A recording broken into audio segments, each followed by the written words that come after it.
te damos gracias infinitas una vez más por la oportunidad que nos das de poder estar aquí reunidos una vez más, porque, Señor, tú nos das todas las cosas día con día. Nos das la oportunidad de seguir viviendo aquí un día más en esta tierra para glorificarte, Señor, y te damos gracias, Padre Celestial, por nuestra salvación, Padre, principalmente que a veces pues se nos olvida el regalo maravilloso que tú nos has dado, que es de hecho el mejor regalo que podemos tener, el que tú hayas tenido misericordia de nosotros al habernos escogido por tu gracia y tu misericordia, sabiendo que pues no teníamos nada que ofrecerte más que nuestro pecado. Gracias infinitas te damos por ese privilegio que no todos pueden tener, Señor. Y Padre, ponemos en tus manos este tiempo. Te rogamos sabiduría una vez más para mi hermano Nico, Señor, que tan diligentemente quiere enseñarnos más de tu palabra, Señor. Tiene ese corazón, Señor, le has dado ese corazón para enseñar y predicar tu palabra. Padre, que todo lo que aprendamos verdaderamente se grabe en nuestra mente y nuestro corazón, que no se nos olvide, Señor, y podamos ponerlo en práctica, Señor, para que solamente tú seas glorificado y que pues aquellas personas que no te conocen, Señor, puedan verte a través de nosotros, Señor, podamos reflejarte a ti. Padre, bendice este tiempo y te rogamos por nuestros hermanos que una vez más, que hoy no pueden estar aquí, para que, Señor, tú les bendigas, Señor, y que pues también, Señor, quieran seguir aprendiendo, pongas en su corazón ese anhelo de poder conocerte cada día más para poder seguirte glorificando. Padre, todo esto lo ponemos en tus manos en el nombre de tu Hijo Jesucristo. Amén. Amén. Amén. Bueno, pues vamos a poner mudo como siempre. Cuando vayamos a leer lo vamos a ir poniendo, lo vamos a ir aprendiendo. Y bueno, recapitulando lo último que vimos en el último estudio, estábamos viendo la confesión de pecado comienza en el momento de que aceptas a Jesús, te arrepientes, confías tus pecados, te alejas. Pero si has hecho una confesión de fe genuina, vas a continuar toda tu vida confesando tus pecados. Y los que somos salvos continuaremos creyendo y continuaremos confesando todos los días, todo el tiempo, nuestros pecados. Eso fue lo último que cerramos el estudio anterior. Y hoy vamos a ver la confesión continua caracteriza a los creyentes. La confesión continua caracteriza a los creyentes. Ese va a ser el tema de hoy.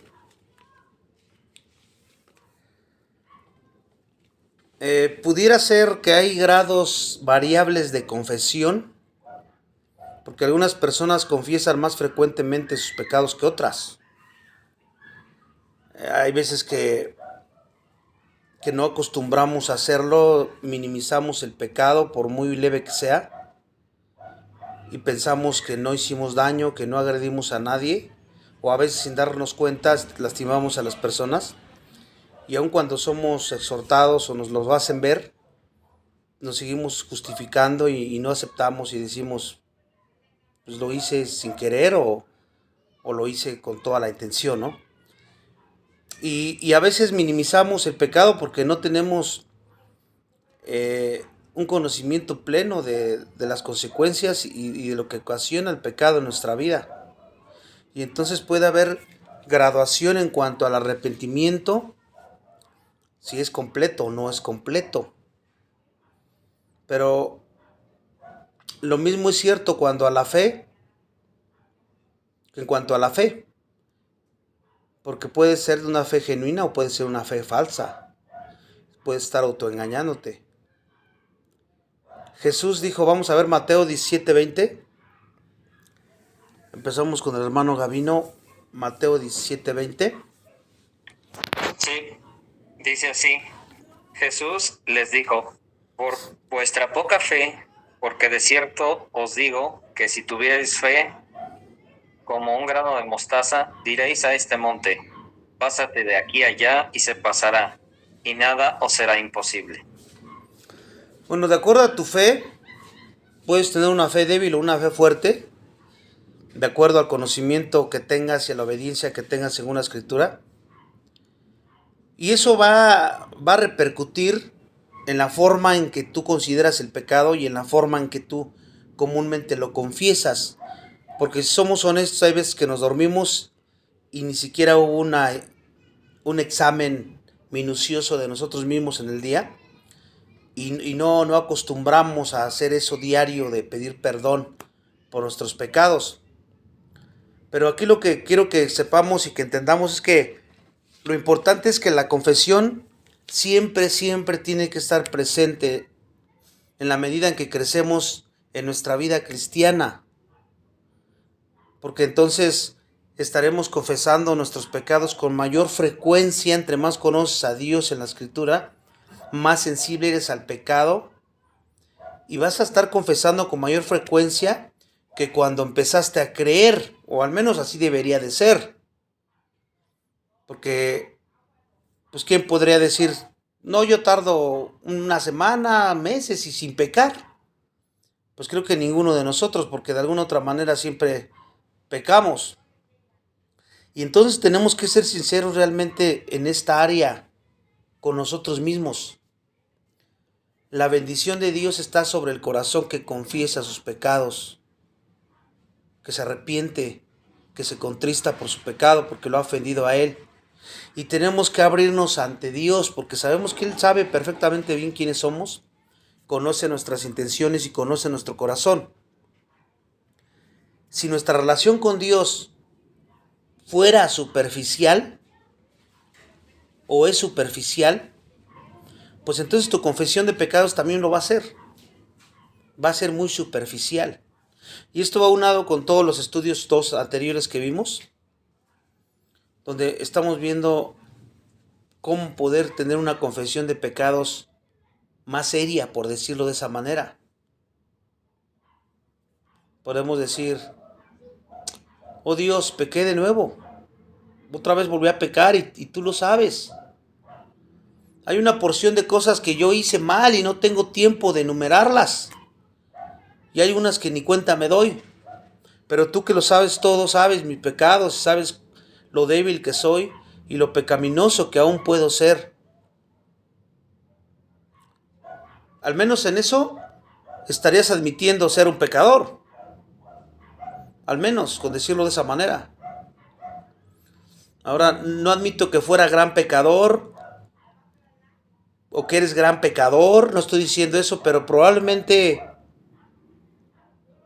tú y yo somos muy pecadores que muchas veces hemos pensado en admitirlo ante Dios. Y como sería significativo reconocer realmente ante Dios las profundidades de nuestro pecado desde el fondo de nuestro corazón. Entonces, algunas personas dicen que la confesión tiene importancia porque restaura la comunión con Dios que es quebrada por nuestro pecado y se levanta como un muro entre tú y Dios. Cuando tú pecas, pierdes la comunión con Dios.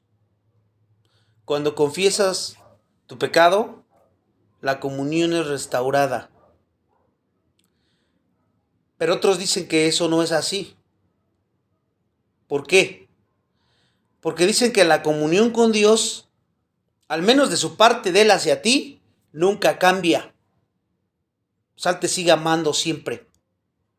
Él te sigue abrazando, te sigue cuidando, te sigue proviendo, te sigue, así como una madre a un hijo. Cuando un hijo peca, no por eso deja de ser tu hijo. Y tu amor por Él sigue siendo el mismo. Así mismo sucede con Dios. Su comunión de Él hacia nosotros no puede ser quebrada por nuestro pecado. Y así no puede ser restaurada a través de la confesión. Al menos la de Él. Fíjense, la idea general de comunión, pues es tener amistad, ¿no? Cuando tienes comunión con alguien es porque tienes una amistad, una intimidad. Y la idea de nosotros es, pues, que relaciona a las dos personas, ¿no? Tenemos comunión, amistad e intimidad entre los dos. Pero la palabra griega es koinonia, comunión, koinonia, y que significa sociedad, un tipo de sociedad. Entonces, ¿qué significa? Nuestra sociedad en asociación básica con Dios no se puede acabar por causa del pecado. Tenemos una sociedad en que somos coherederos de la gracia, somos copartícipes del reino con Cristo, en Cristo y por Cristo, y por lo tanto el pecado no puede romper esa sociedad. Algo realmente acontece cuando pecamos, sí, y es lo que queremos llegar. ¿Qué pasa cuando pecamos? Pues para empezar no es la pérdida de comunión en sí, como lo acabamos de ver, lo acabamos de explicar. No es la pérdida de tu sociedad con Él. Entonces, ¿qué es? ¿Se acuerdan a David cuando dijo, devuélveme el gozo de mi salvación? Pues esa es la pérdida cuando pecas. No pierdes la comunión, la sociedad sigue fluyendo por parte de Dios hacia ti, pero lo que sí puedes perder es el gozo de tu salvación. Vamos a ver Primera de Juan 1:4. Primera de Juan 1:4. Estas cosas os escribimos para que vosotros, para que vuestro gozo sea cumplido. Si ustedes recuerdan, Primera de Juan es una carta donde Juan está hablando de la seguridad del creyente. Y él está diciendo muchas cosas con referente a la identidad del creyente. Aunque nuestra comunión no puede ser quebrada como lo acabamos de ver, sí podemos quedarnos con la vida confusa, de tal forma que se pierde nuestra alegría, nuestro gozo que proviene del Padre, de tu relación con Dios. Muchos creyentes han hecho eso y han caído en eso. Ahora, ¿por qué es tan importante el arrepentimiento y el confesar los pecados? No estoy negando que el pecar, cuando tú pecas, pues pierdes una cierta intimidad con Dios, pero de parte de tuya hacia Él. La de Él hacia ti, como Él ve a Cristo, posicionalmente hablando, eres santo y perfecto, perfecta. Él sigue viendo a Cristo, pero tú, pues el pecado te causa muchos problemas.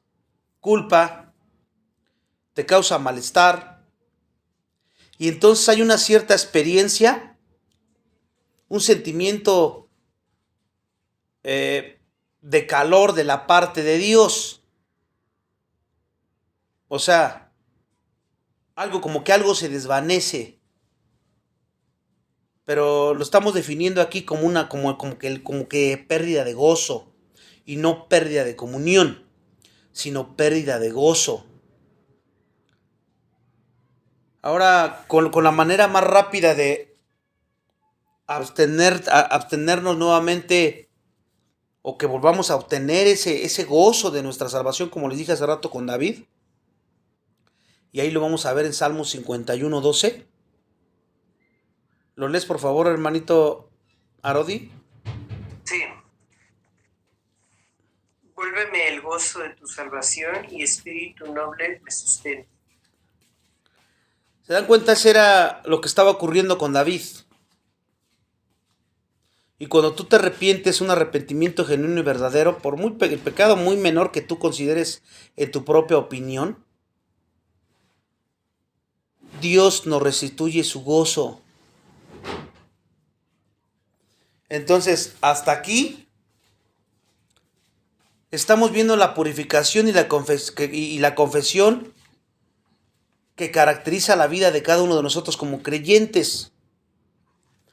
Pero hay una tercera cosa que el cristiano experimenta. Hablando de la confesión, primero vas a recuperar tu gozo. Cuando pierdes tu gozo hay que examinarnos para saber si no hay pecados no confesados ahí, no arrepentidos, y pueda restaurar tu gozo. El gozo que no depende de las circunstancias, que no depende del trato, lo que tengas o no tengas, sino depende de tu relación con Dios, al menos de tu parte, que estás bien. Por eso te arrepientes cada momento que pecas, para que tu gozo sea restaurado. Pero hay una tercera cosa, la conquista. La conquista. ¿Y eso qué trato de decir con eso? Bueno, Dios libera al creyente, lo libera, pues Dios le da por primera vez la capacidad de hacer lo que es correcto. ¿En qué momento ocurre esto? En el momento de la salvación. Ahí te da la capacidad de hacer lo correcto a través del poder del Espíritu Santo. Antes de que fueras salvo, tú no podías conseguir eso. Tal vez lo podías intentar, pero a tu manera, en la carne y por motivaciones equivocadas. Y tal vez alguno de ustedes se pueda preguntar, alguno de ustedes pudiera preguntarse, ¿pero quién necesita eso? ¿Pero quién necesita de eso? Porque voy a continuar siendo pecador o pecador el resto de mi vida. ¿Para qué buscar la santidad? Finalmente ya fui purificado, ¿no? Por Dios en el momento de creer. Así vivo como yo bien entienda, a mi parecer. Pero fíjese lo que le respondería Juan. Primera de Juan 2.1. Primera de Juan 2.1. Hijitos míos, estas cosas os escribo para que no pequéis, y si alguno hubiere pecado, abogado tenemos para con el Padre, a Jesucristo el justo. Juan, como les dije, empieza hablando de la identidad del creyente, está dando pruebas de que realmente tú te des cuenta que tu salvación es genuina y tu fe es genuina y que tiene que haber un fruto y que te tienes que examinar por eso. Y a través de eso él dice que todo eso lo escribe para que no pequéis. O sea, no es una licencia, la gracia no es una licencia para que peques. Lo dice para que no pequéis, pero él está tomando en cuenta que en algún momento vas a pecar. Por eso dice, sin embargo, si alguien peca, no como práctica, porque si practicas el pecado no eres salvo. Pero si pecas por ahí, dice, tenemos abogado con el Padre. Y él aquí puede usar la expresión hijitos, porque dice hijitos. ¿Por qué? Porque aquí Juan tiene más de 90 años cuando él escribió esta epístola. Imagínense un anciano de edad de 90 años. No hay exhortación más simple que esa. O sea, no peques, hermano, hermana. No peques, porque vas a sufrir las consecuencias de tu pecado. Y lo que el anhelo de mi corazón o cualquiera que te dijera esto, te diría es que quiero verte con el gozo, todo el tiempo disfrutando del gozo del Señor. Pero, ¿por qué Juan dijo eso? Regresando a la cita de Juan. Si voy a estar siempre confesando y siempre siendo purificado, pues no es gracioso lo que él dice, no peques. Porque tú en tu mente está, pues voy a seguir pecando.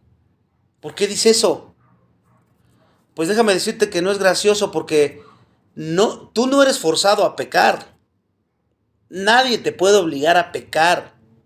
Ya hemos visto de que tenemos que hacernos responsables de mi pecado. Porque siempre excusamos mi pecado y no somos responsables.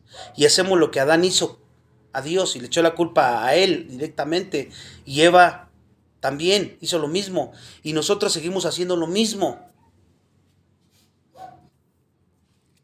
Yo peco, las circunstancias suceden, las personas me agreden y no por eso peco.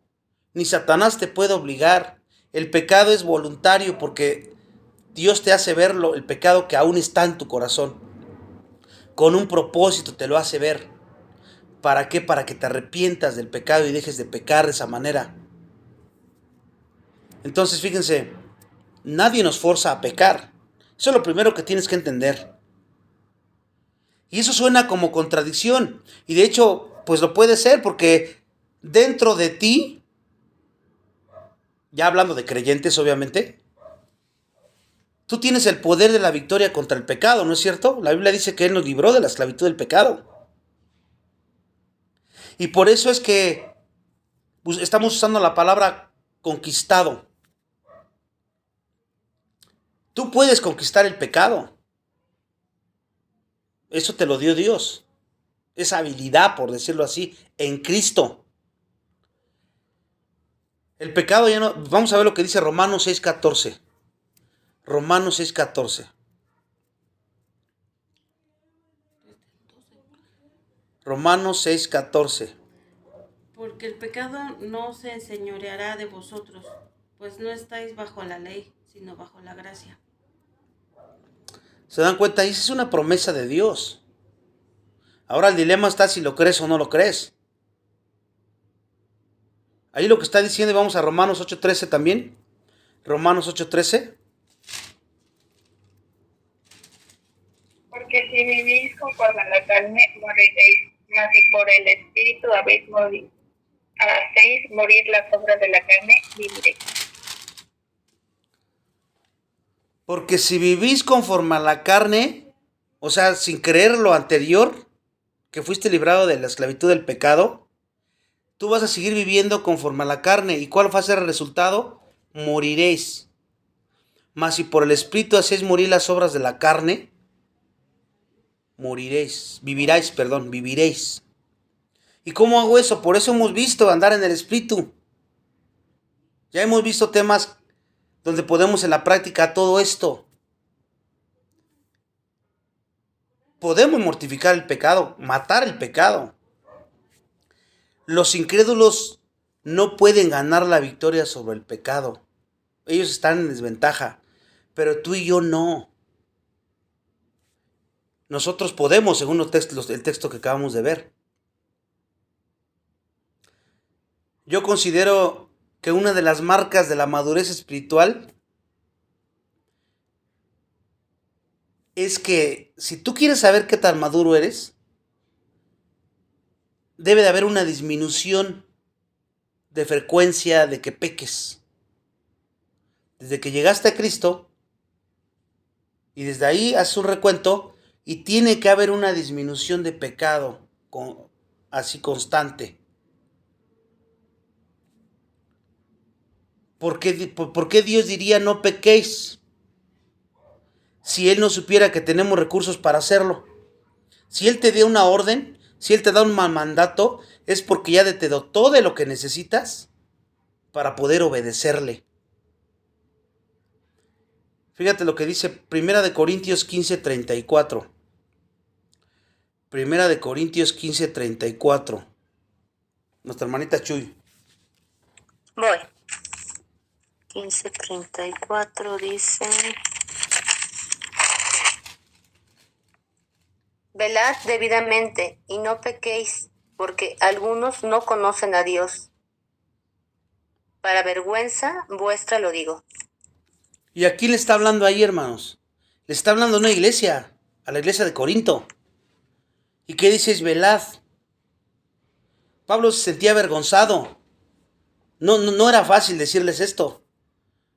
Porque ellos entendían esto que estamos estudiando aquí. Ya se los había enseñado él. Estuvo 1 año y medio con ellos. Y no dudo que Pablo les enseñó todo con respecto a lo que ellos estaban en el Señor y el poder que tenían en el Espíritu, en la palabra, para poder vivir una vida en santidad. Ahora vamos a ver Efesios 4:26. Efesios 4:26. ¿Es 4:16 o 26? A ver, 4:26. Airaos, pero no pequéis, no se ponga el sol sobre vuestro enojo. Ahí está otra vez otro mandato ahí. Y tú puedes decir, ¿cómo hago eso? Porque todos piensan que dice, enójate pero no peques, básicamente. ¿Y cómo hago eso? Pues lo que está diciendo ahí Pablo es que hay un enojo que es santo, por decirlo así. ¿Cuál es ese? El que te enoja por tu pecado y te hace de abandonarlo, dejarlo, aborrecerlo. Enójate con tu pecado. Eso es lo que tenemos que hacer. Y no peques contra los demás. Porque cuando tú quieres pecar contra los demás, estás evidenciando el pecado que tú tienes en tu corazón. ¿Por qué agarras personal con las personas? Con el hermano, con la hermana. Y contigo no lo haces. Porque es tu pecado. Nadie te puede obligar a pecar. Ni tu esposo, ni tu esposa, ni tus hijos, ni tus padres, ni tu hermano, ni la hermana, ni el vecino. Nadie te puede obligar. Ni Satanás puede hacer eso. Entonces, Tienes que verlo de esta manera. Y luego Tito 2:11-12. Tito 2:11-12.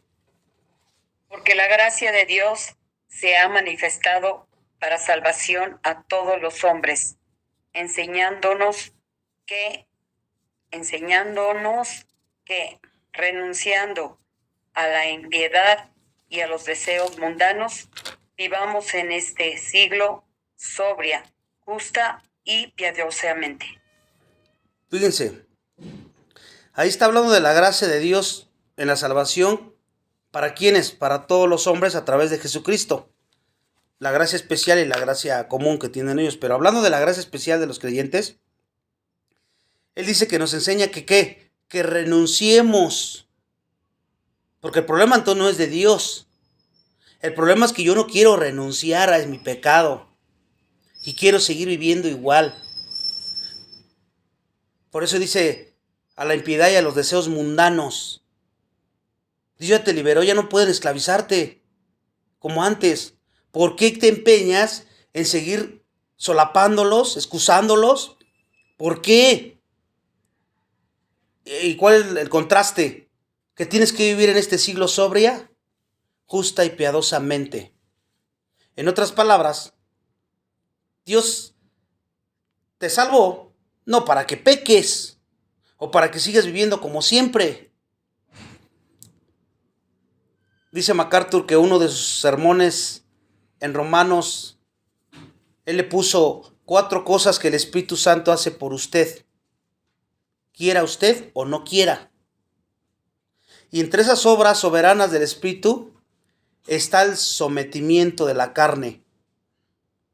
Eso lo hace Él, aunque tú no quieras. Porque si somos honestos, hay pecados que tú no quieres abandonar porque te deleitas en esos pecados. Te gusta. Pero aún sobre eso, Dios te lo quita. Cuando vas en humildad y en reconocimiento y en arrepentimiento y puedes decir, aún a pesar de mí, líbrame de esto. Puede ser adulterio, puede ser fornicación, puede ser alcoholismo, puede ser cualquier otra cosa que al principio pues sientes bonito, ¿no? Pero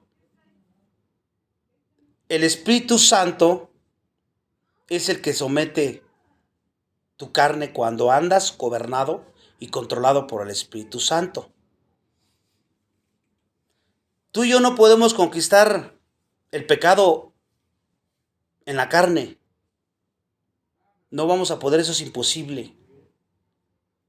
Pero ¿qué crees? La buena noticia es que el Espíritu Santo está operando en nosotros, aún a pesar de nosotros, en muchas circunstancias. El que empezó la obra la va a terminar aún a pesar de nosotros. Porque a veces en vez de hacerle el trabajo más fácil al Espíritu, más dóciles, enseñables, somos necios y rebeldes. Y seguimos abrazando las cosas pecaminosas. Y Juan termina ahí con un resumen. Vamos a ver, Primera de Juan 2:1-2. Primera de Juan 2:1-2. Y Él es la propiciación por nuestros pecados, y no solamente por los nuestros, sino también por los de todo el mundo. Aquí Juan termina y vemos que sin embargo alguien peca, ya hablando de creyentes, tenemos abogados junto al Padre, Jesucristo el justo, y Él la propiciación por nuestros pecados, pero ahí dice, y no solamente por los nuestros, también por el mundo entero. ¿Qué significa eso? Pues ahí entra la gracia común, hermanos. Porque se podría decir que el sacrificio de Jesús salpicó aún a los pecadores. Por eso en el momento que pecan no han caído muertos. Y así como pasó a nosotros antes de que tuviéramos la gracia especial. En ese sentido, Juan dice, en caso que tú peques, tienes a alguien que te cubre ese pecado. El escritor no habla aquí de una acción habitual, o sea, una práctica de pecado constante, sino de actos individuales y muy esporádicos, porque ya vimos que la gracia no es para que pequemos. Si tú cometes un pecado, Él te limpia. Ya vimos que en el momento de las salvaciones, perdonó tus pecados pasados, presentes y futuros. Por lo tanto, ante Dios tú siempre estás limpio o limpia. Pero tienes que confesarte para que no pierdas tu gozo. La palabra abogado también es la misma traducida por consolador que está en Juan 15:26. En Juan 15:26. Pero cuando venga el Consolador, a quien yo os enviaré del Padre, el Espíritu de verdad, el cual procede del Padre, él dará testimonio acerca de mí. Lo que está diciendo aquí es que, ¿se acuerdan cuando Jesús dijo, se conviene que yo me vaya porque voy a mandar a otro consolador, otro igual a mí? Ellos se sintieron desamparados, iba Jesús en carne, pero vino un abogado en defensa que venía para auxiliarles, porque sin él, sin el Espíritu Santo no hubiera venido en la vida del creyente, no habríamos tenido ninguna posibilidad de obtener la victoria contra el pecado. Y entonces, Él vino a auxiliarnos. Y una pregunta que se me viene a la mente, cuando pecamos, ¿será que el amor nos acusaría? Pues déjame decirte que el amor no es el que te acusa. ¿Quién es el acusador? Satanás. Satanás, y digámoslo de esta manera, cuando tú pecas, Satanás, como él es el acusador, él diría, mira, ahí está tu hijo, ¿viste lo que está haciendo? Ahí está la acusación. Pero el abogado que tenemos en nuestro Señor Jesucristo viene y dice, Padre, ya fue resuelto su pecado. Yo ya pagué por su pecado. Yo lo cargué a mi cuerpo. Yo pagué la pena. Hablando de creyentes, obviamente. Y así entonces Satanás falla. Por eso, fíjese lo que dice Romanos 8:33. Romanos 8:33 dice, lo voy a leer. ¿Quién acusará a los escogidos de Dios? Si Dios es el que justifica. Ahora sabemos por qué dice eso Pablo. Solamente un justo podría salvarnos de toda injusticia. Por eso Cristo se tuvo que encarnar, Dios se tuvo que encarnar, porque tenía que ser hombre para identificarse con los hombres y para poder morir por los hombres, pero también tenía que ser Dios justo, perfecto, para salvarnos de toda injusticia. Cristo es santo y Cristo hizo el sacrificio perfecto. Entonces, como redimidos por el Señor Jesucristo, somos purificados. Como somos purificados, pues entonces necesitamos confesar nuestros pecados habitualmente.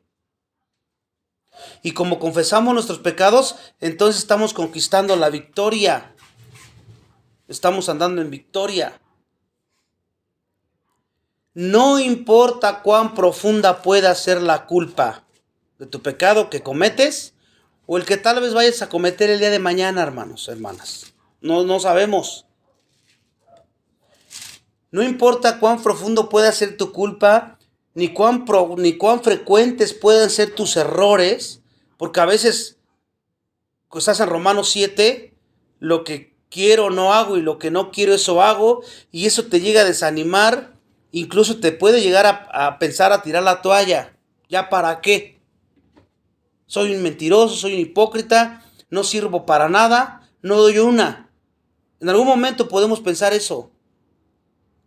Pero no importa cuán frecuentes sean tus errores, ve a Dios y confiesa tu pecado las veces que sean necesarias, contristado, contristada, y permite que Él haga su obra en tu vida. Eso es lo que tienes que seguir haciendo las veces que sean necesarias. Nunca te tienes que cansar de eso.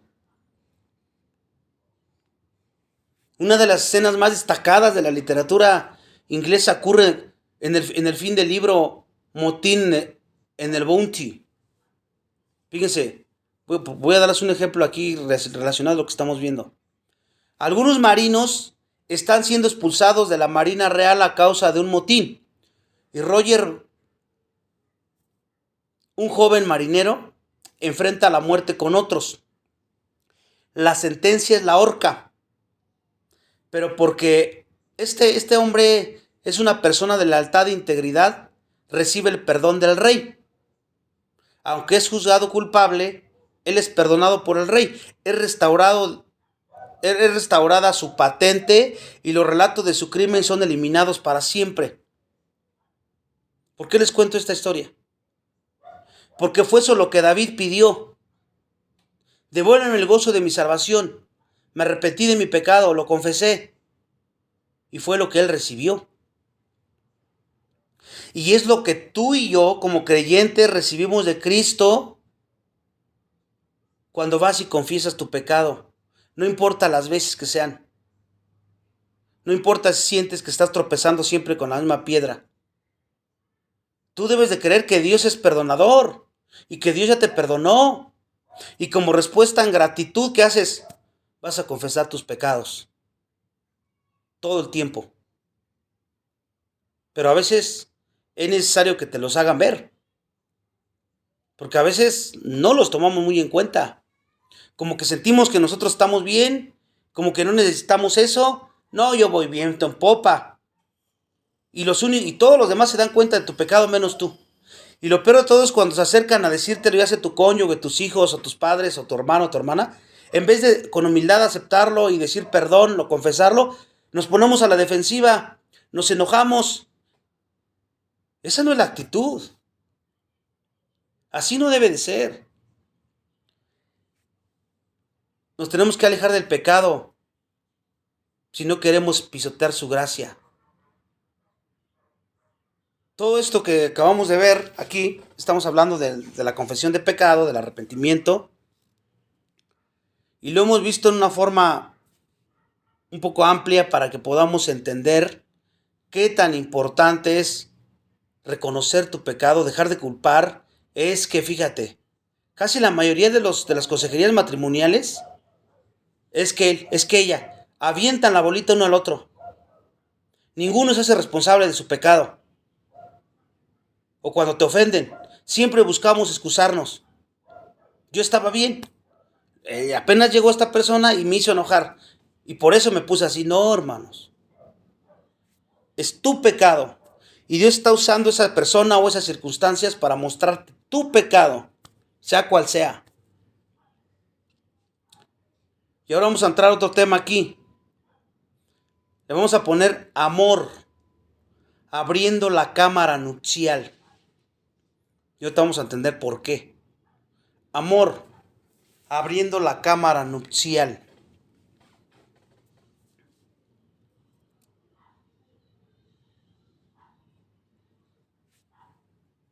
Hay quienes batallan más con su pecado que otros, ¿no? Depende el tiempo, la frecuencia con que están en la palabra, con que son exhortados por la palabra, son dóciles y pues humildemente reconocen y piden perdón. Hay otros que es más complejo, pero aquí se trata de que todos andamos en un mismo sentir. Y comenzando con este próximo tema que vamos a empezar. En el tiempo de Moisés, ¿ustedes recuerdan? Ahí dio los 10 mandamientos. Pero en el tiempo de Jesús, las tradiciones legales de los rabinos ya no nada más eran 10 mandamientos. Ahora ellos ya ponían acerca de 600 mandamientos. No hay ninguna forma de guardar perfectamente. Si no guardaban 10, ahora imagínate guardar 600 leyes. Y así, los líderes judaicos hicieron una adaptación, dividieron todas sus normativas en leyes pasadas y leyes leves. Las leyes pasadas eran exactamente eso. Eran pasadas. Y las leyes leves, otras que empezaron a agregar ellos para tratar de cumplir la ley, supuestamente. Algunos rabinos iban además y enseñaban que si un hombre seleccionara solo un grande precepto, usara una ley grande y la observara, pues con esa grande que está observando, ya las demás podrían pasar de largo, ¿no? Así algunos enseñaban. Y contra ese cuadro de fondo, un abogado vino a Jesús. Y fíjense lo que le dijo, Mateo 22:36. Mateo 22:36. Nada más el 36 y ahorita me siguen leyendo el 37 y 40, hermanita. Maestro, ¿cuál es el gran mandamiento en la ley? Ok. ¿Y qué le contestó Jesús? 37 al 40. Jesús le dijo, amarás al Señor tu Dios con todo tu corazón y con toda tu alma y con toda tu mente. Este es el primer y gran mandamiento. Y el segundo es semejante. Amarás a tu prójimo como a ti mismo.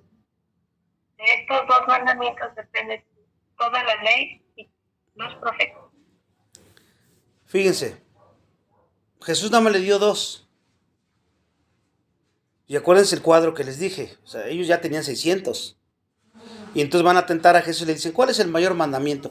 Porque ellos los dividían en mayores y menores, como hoy día algunas religiones.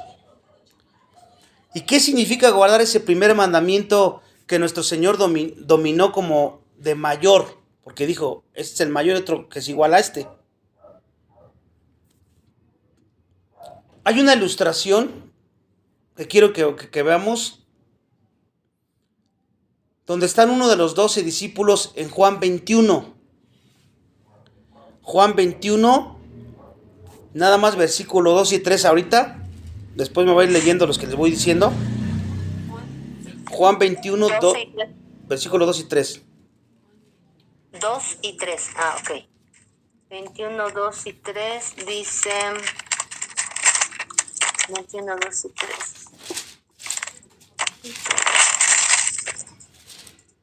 21, 2 y 3.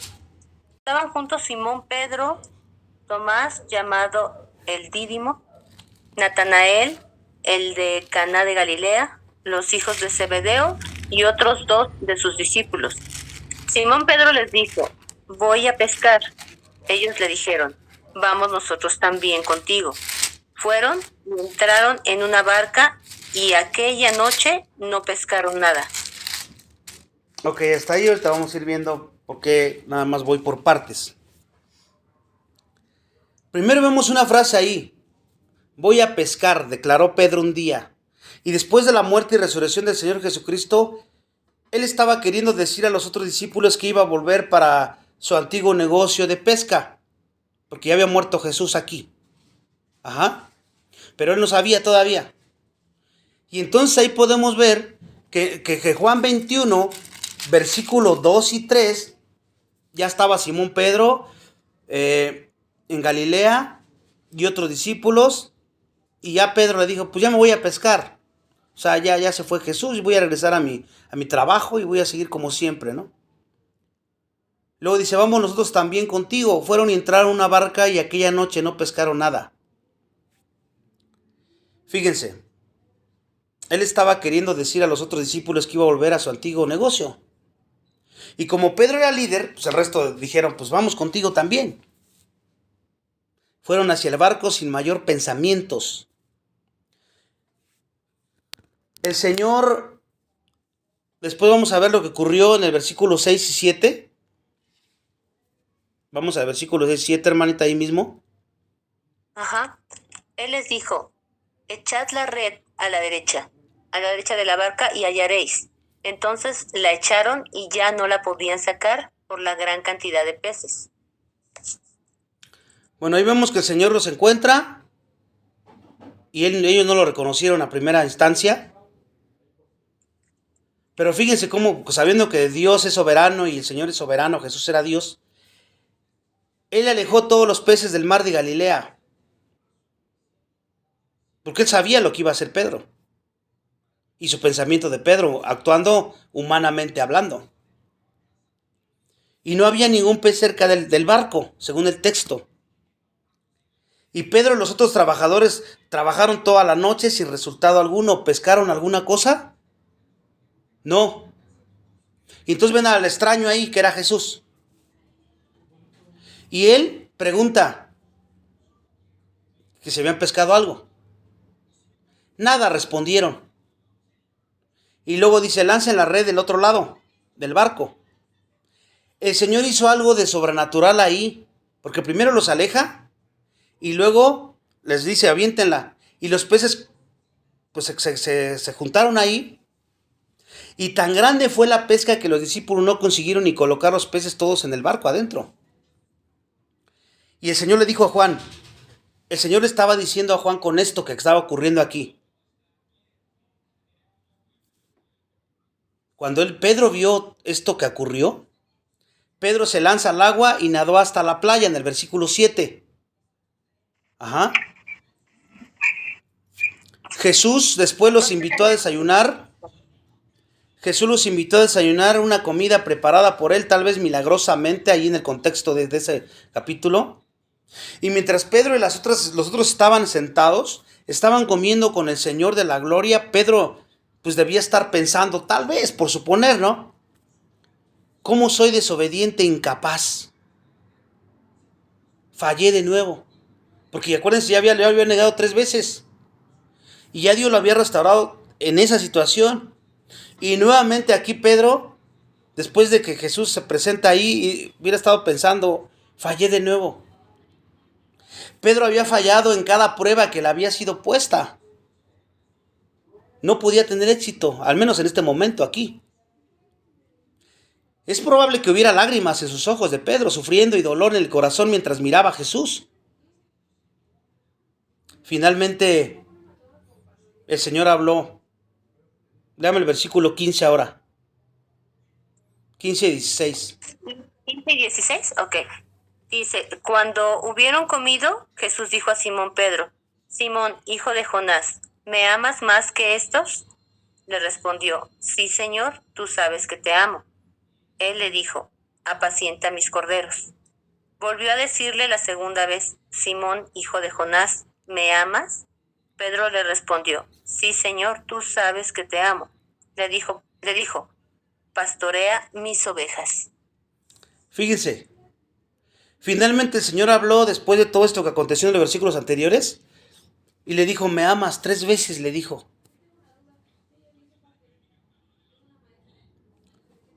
Tal vez me amas más que estos. Esa frase, ténganla en mente. Porque dijo, ¿me amas más que estos? ¿Y cuáles estos o a qué se estaba refiriendo al decir más que estos? Pues tal vez no hubiera sido los discípulos, porque ¿cómo se va a referir a los discípulos de esa manera? Tal vez estaba hablando de las cosas del barco, los peces, las redes, el mar, todo el negocio de la pesca. Porque él a eso se había regresado. Se muere Jesús y él dice, yo me voy a donde siempre. Y entonces Jesús le dice, ¿me amas más que esto, todo esto? Y él le dice, sí. O tal vez el Señor estuviera preguntando a Pedro, si él lo amaba más que los otros discípulos, también pudiera ser. En cierta ocasión, Pedro había declarado que era más fiel que ellos. En una ocasión. ¿Te acuerdas que cuando iba a la cruz dijo, no, yo voy a contigo hasta la muerte? Y bien impulsivo Pedro. Saca el cuchillo y ahí se quería pelear por Jesús. Y aquí Jesús probablemente parafraseando un poco, Pedro, ¿usted realmente me ama? Estaría preguntando, ¿usted me ama mucho? Aquí el Señor usó la palabra agapao, cuando dice ama, amor. Esa palabra significa una especie más alta de amor, o sea, un amor supremo, lo que le está preguntando a Pedro. ¿Cuánto tiempo Pedro tardó para responder esas preguntas? La Biblia no lo dice, no sabemos. Pero finalmente él dijo, sí, Señor, tú sabes que yo te amo. Solo que usó otra palabra, no el amor, la palabra de amor que Jesús le estaba diciendo. Él usó filios, fileo. O sea, él le dijo, sí, Señor, tú sabes que te quiero mucho. El Señor le estaba preguntando, ¿me amas, ágape? Y él le contesta, sí te quiero mucho. Creo que Pedro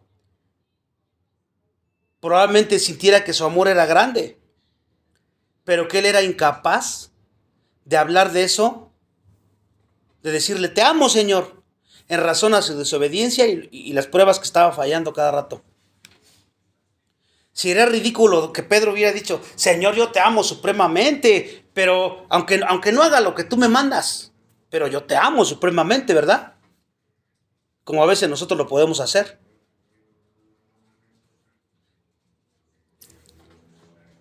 Cierta vez, dice MacArthur, sobre este texto, dice, yo conversaba con un niño de 5 años. Le pregunté cómo él podía mostrar a sus padres que él los amaba.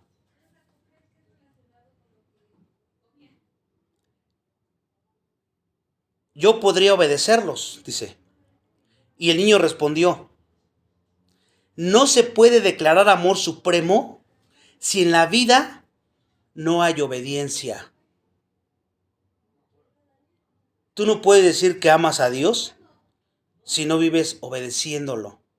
Tú no puedes decir que amas a tus padres, a tu cónyuge, a quien sea, que esté sujeto a, y aún hermanos con hermanos, si no te sometes, si no ves primero el bienestar del otro que tú, porque de labios dirás que amas, pero no estás amando. Por eso Pedro no lo declaró. Recuerde, Pedro había negado al Señor 3 veces. De ahí que Cristo lo haya dado 3 oportunidades de redimirse. ¿Me amas? ¿Me amas? ¿Me amas? Y Jesús le preguntó una segunda vez, Simón, hijo de Jonás, y ahí usó un nombre antiguo. Ya no le dijo Pedro en la segunda vez. ¿Por qué? Porque él estaba actuando como el antiguo Pedro. ¿Se acuerdan que cada vez que reprendía a Pedro no le decía Pedro? Le decía Jonás. Y le decía, Jonás, ¿me amas mucho? Versículo 16. Y Pedro, ¿qué le dice? Sí, Señor, tú sabes que te quiero. Y por 3ª vez Jesús preguntó, solo que esta vez usó la palabra que Pedro había usado para amar. Simón, ¿realmente me amas a mí? Pero ya usó la palabra de que Pedro usó. La Biblia dice que Pedro se entristeció. ¿Por qué? Porque Jesús había preguntado 3 veces, ¿me amas? ¿Me amas? ¿Me quieres? ¿Por eso se había entristecido Pedro? No. Pero ¿por qué se entristeció? Porque Jesús cuestionaba el testimonio de Pedro. Tú no me estás obedeciendo. ¿Por qué dices que me amas? O sea, no te autoengañes. Y Jesús estaba cuestionando cada que le decía a Jonás, ¡ey! Aguas. Y entonces estaba cuestionando el testimonio de Pedro, el nivel de amor de Pedro. Y Pedro, ¿qué termina diciéndole? Ahí dice, Señor, tú sabes todas las cosas. Sabes que te amo. Y Pedro estaba pensando, o estaría pensando, no escucho lo que yo digo. No escucha lo que yo digo. Porque te estoy diciendo que sí te quiero. Pero tú me sigues preguntando. Pues entonces mira hacia mi corazón. Tú lo sabes todo. Y sabes mi amor, mi cariño que siento por ti. ¿Cuántas veces te pasa esto a ti? De positivo o en negativo. Porque positivo, pues tú puedes decir que lo amas. Y que lo amas. Y si no te cansas de decir que lo amas. A Dios, a tu cónyuge, a tus hijos. Pero realmente obedece la palabra de Dios. Nuevamente, en algún momento cuando yo era niño pensaba que la doctrina de la omnisciencia de Dios, el hecho de que Dios sabe todo respecto a todas las cosas era un problema terrible, porque saber que Él sabe todo, mi padre advertía, aunque nosotros no sepamos, Dios lo sabe.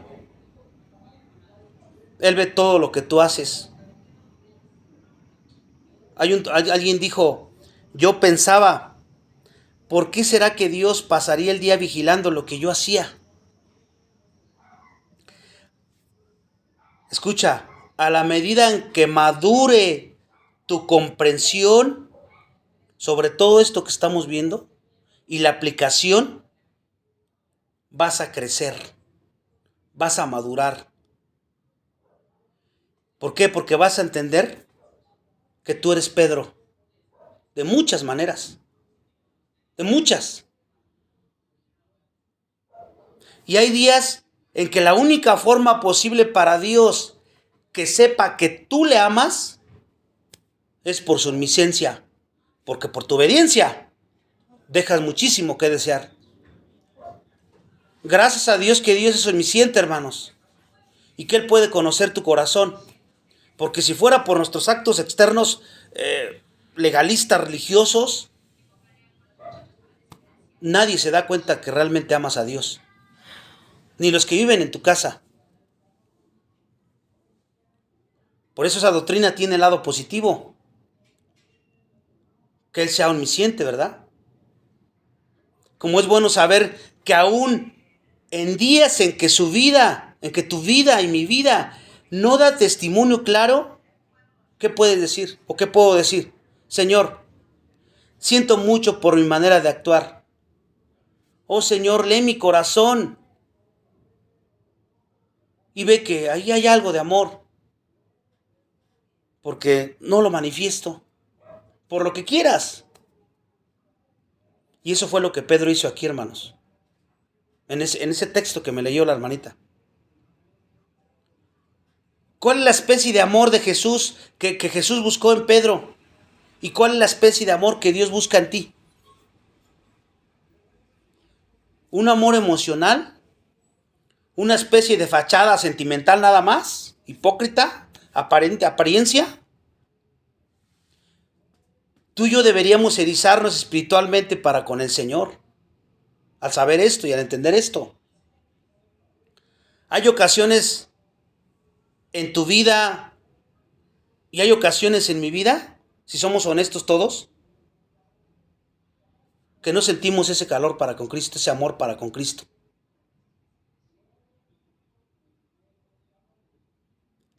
No puedes fabricar tal reacción. Tú no puedes fabricar el amor en obras externas, no. No puedes hacer eso. Hay personas que se ponen parches, obras, rituales, activismo en la iglesia para tapar tu falta de amor por Dios. Porque Dios conoce tu corazón y sabe cómo eres y cómo vives y cómo piensas y lo que realmente hay ahí. Porque no puedes fabricar externamente el amor. Pero tampoco no es eso que el Señor desea, que lo hagas de esa manera. Tenemos que aprender lo que es el verdadero amor. Por eso hemos tomado el estudio del amor ya. Y aprendemos lo que es el verdadero amor cuando examinamos más a fondo esto que pasó aquí con Pedro y con Jesús ahorita. Juan 21, 18, 19. Juan 21, 18, 19. Dice, en verdad te digo, cuando eras más joven te vestías y andabas por donde querías, pero cuando seas viejo extenderás las manos y otro te vestirá y te llevará a donde no quieras. Esto dijo, dando a entender la clase de muerte con que Pedro glorificaría a Dios. Y habiendo dicho esto, le dijo, sígueme. Bueno, esto pasó después del incidente de la restauración de Pedro que acabamos de ver. Ya estamos cerrando el estudio de hoy. Y aquí la frase extenderás tus manos habla de crucifixión. O sea, básicamente Jesús le dijo, vas a ser crucificado, Pedro. Y la historia de la iglesia dice que así fue. Pero Pedro no quiso ser crucificado como el Señor, sino de cabeza. Pedro, ¿usted realmente me ama? Entonces vas a morir por mí. Él tenía que morir literalmente.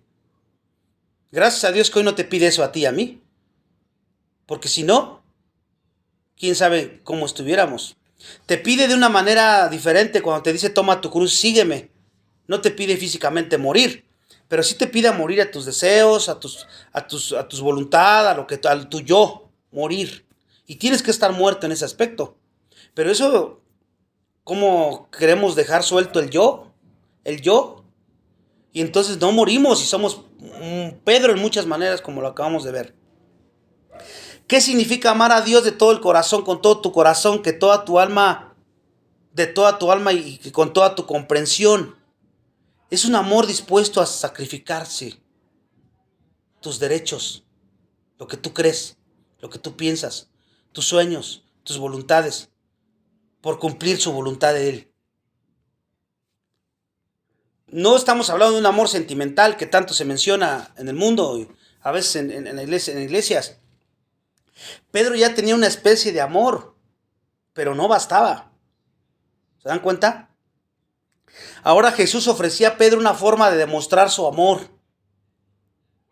Él no dijo, Pedro, ¿usted se siente bien por dentro al amarme? ¿Te sientes bien por dentro al amarme, como tú dices? ¿Sientes un calorcito entre la tercera y la cuarta cosquillita? Como algunos dicen que así se manifiesta el amor. Sienten un cosquilleo aquí en el estómago y, ay, esto es amor. Pedro nunca dijo eso. Él no dijo eso. ¿Qué dijo él? Él pidió sacrificio. Sacrificio. ¿Cómo sabes tú que amas al Señor? ¿Cuántas veces estás sacrificado? ¿Has pasado la ofensa? ¿Has perdonado? ¿Has cedido tus derechos por amor al otro, a la otra? Depende de qué esté dispuesto a sacrificar por tu voluntad diariamente, ¿verdad? ¿O qué no estás dispuesto a hacerlo? Y sigues peleándote con esto y pecando contra Dios. ¿Por qué? Porque yo soy importante y porque yo merezco y porque yo tengo que ser el primero. El primer siglo, sacrificio podía bien significar muerte física. Está documentado en el general, con el general romano Varas, que acabó con una insurrección en la Galilea alineando la carretera con cruces. Pedro sabía lo que costaría tal sacrificio, pero ya había jurado aceptar tal sacrificio, pero recordó todos sus errores pasados. Pero aquí estaba el Señor profetizando claramente que al final Pedro sería encontrado, que al final Pedro sería encontrado fiel, porque él murió por Cristo. Imagino que Pedro dijera a sí mismo, maravilloso, finalmente voy a conseguir ser fiel al Señor porque hasta ahorita no he podido hacerlo. No voy a desistir hasta el final. Él lo profetizó Jesús. Y Pedro no sabía ni cómo, pero él iba a terminar la obra Pedro. Así como lo va a hacer contigo y conmigo. Aunque tú a veces te desanimes y creas que no puedes y que es mejor rendirte. Dios, la obra que te empezó la va a terminar, aún a pesar de nosotros mismos. Y por último, hay una segunda cualidad de este amor sobre la cual Jesús habló, que es la que vamos a ver en el próximo estudio, que es la obediencia. La obediencia.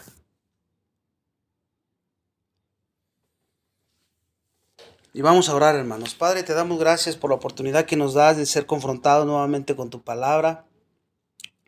Qué tan importante es estar expuestos a ella.